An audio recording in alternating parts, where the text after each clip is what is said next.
قرعة المرحلة الأخيرة في الدوري المصري. مباراة الجولة الأولى هتبقى المصري والزمالك الساعة 5 على استاد برج العرب 3/4/2026. المباراة التانية في نفس الجولة سيراميكا كليوباترا الساعة 8 والأهلي على استاد المقاولون العرب 3/4/2026. المباراة اللي بعديها سموحة وإنبي الساعة 8 على استاد برج العرب 15/4/2026. كده نادي بيراميدز هو اللي هيريح الجولة دي. اما مباراة الجولة الثانية بيراميدز والمصري الساعة 5 مساء على استاد السويس الجديد يوم 7/4/2026. المباراة اللي بعديها انبي وسيراميكا كليوباترا على استاد بتروسبورت 7/4. المباراة هتبقى الساعة 8 بإذن الله. المباراة اللي بعديها الأهلي وسموحة الساعة 8 على استاد القاهرة يوم 7/4/2026. دي مباراة الجولة الثانية.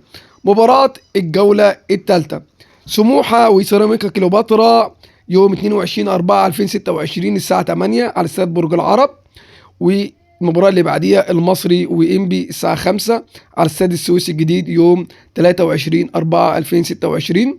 المباراة اللي بعديها الزمالك وبيراميدز على استاد القاهرة يوم 23/4/2026. كده اللي هيريح في الجولة الثالثة دي هيبقى النادي الأهلي. مباراة الجولة الرابعة سموحة والمصري على استاد برج العرب 27/4/2026 الساعة 5 مساء. أما المباراة اللي بعدها بيراميدز والأهلي الساعة 8 على استاد 30 يونيو يوم 27/4/2026.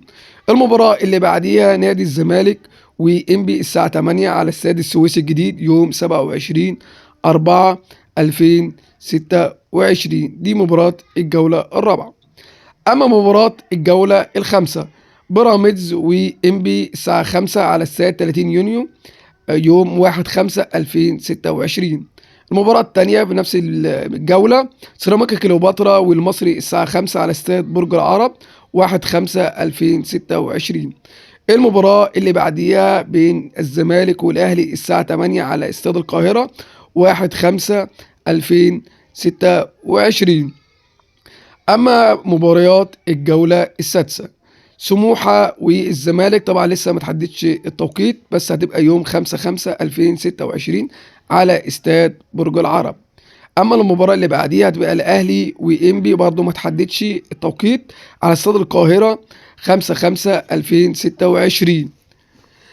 أما المباراة الثالثة والأخيرة سيراميكا كليوباترا وبيراميدز على استاد هيئة قناة السويس 5/5/2026 وبرضه ما تحددش التوقيت.